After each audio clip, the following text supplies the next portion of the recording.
I know the number one way you prefer to deal with these is nutritionally, but are there cases where you're going to tell people you need to get surgery, you need to go to a doctor immediately and do one of these possibly more harmful techniques because of the rate of where they're at, or is it 100% of the time you'll be like, no, we could take care of you? No, no, no, you're absolutely correct. That some cases we're diagnosing an aggressive cancer. Now, when the cancer has an aggressive doubling time, then it's more susceptible to chemo and it's more dangerous, and the person needs medical intervention. So, yes, where there are cases, but the vast majority of people don't need that. But we could Yeah. better identify those people who really do need conventional care, which is a much smaller percent who get that type of who get chemo, let's say.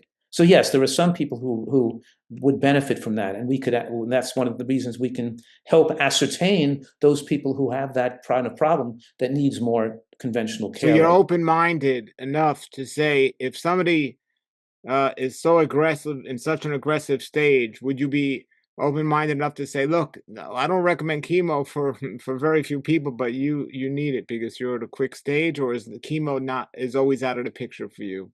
no, it is. That's exactly why it is. See, when you have a cancer, so we're talking about abnormal cells that aren't growing rapidly enough to cause death or to be classified as a dangerous cancer. And then you have slow-growing cancers that are definitely cancer, like Gleason's 6 or 7 prostate cancer, and garden variety estrogen positive postmenopausal breast cancers, where chemo doesn't work very well because the cancer isn't growing rapidly enough to be killed by the chemo. But then you have those aggressive cancers, like aggressive premenopausal estrogen negative breast cancer, right? That's going to kill this person if you don't treat it. And when the cancers are more aggressive and growing and replicating more rapidly, they unravel their DNA as they replicate and makes them exposed to be killed by chemo. So the more dangerous the cancer is, the more susceptible it is to chemo. The less dangerous it is. So the most dangerous, more rapidly growing cancers are more susceptible for chemo to help kill those better because they're growing more rapidly. The slower growing, that's why prostate cancer, most garden variety prostate cancer, is not helped by chemo because the cancer doesn't grow fast enough for chemo to kill it.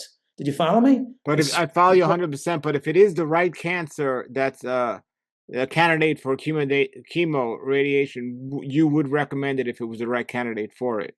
of Is that course. correct? Okay, okay. And then the advantage of working with us is that we're not just giving the person chemo.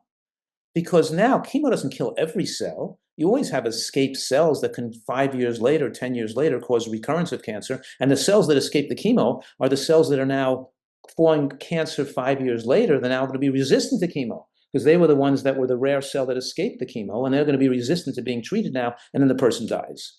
So with even though the better immune function from the superior nutrition isn't sufficient to remove a huge mass of cancer like that aggressive cancer, but enables the body to surveil what we call immune surveillance and to seek out and destroy through identification and apoptosis residual cells that could be abnormal or cancerous that the chemo didn't get, preventing this person from having reoccurrence. I've published in the medical journal studies on these patients of mine who had metastatic ovarian cancer, metastatic breast cancer, who now are 10 years, 15 years, 20 years later, who don't have recurrences because they instituted our protocol, our anti-cancer protocol, to prevent recurrences of those cancers. And so yes, we're working with it because conventional care just waits for the cancer to come back and doesn't do anything for the body to protect itself in their future. And so we're saying, no matter, so almost every stage, nutrition plays a role, whether you need a chemo or not. And most people don't need chemo. Now, I can't just let you know how we work. We're located in San Diego. People could fly in, stay here a week or so, or a day, or whatever they want to do. But um, and then once they come to us and see us in person, then I can do Zoom consults and Zoom meetings to follow up on what they're doing. But if a person never came to see us in person and didn't establish themselves as a patient, I can't just start doing Zoom consults with people we never met because I'm licensed in California, and you have to have people see you in your state or have at least come to you to initiate the first the initial doctor patient relationship. Sure.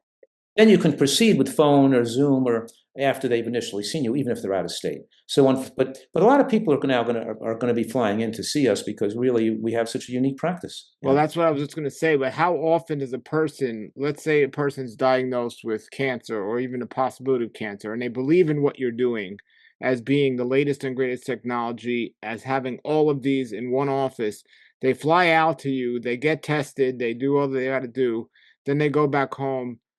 How often is it recommended? I know it's a case by case situation, but do they have to come back a month later, a week later, a year later? How often should they come in? Let's say even if for a local patient, how often are they coming in to getting tested?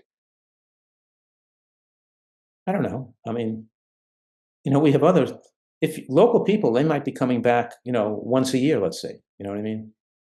Maybe they're tested every year. Maybe they're coming in more often to use the immortal chamber. We have an immortal chamber, which you go into this chamber, and it does you total body red light therapy, nasal hydrogen gas. You're breathing hydrogen gas. You're getting pulsed electromagnetic therapy as well, and sound therapy. And so you go into this chamber that's doing like 5 or 6 different therapies simultaneously. You spend a half an hour, 45 minutes in the chamber, and it has anti-aging effects, longevity promoting effects in the body. So we're doing nutrition plus. So a person that's local might be coming in to use the chamber once a week too, to go into our chamber.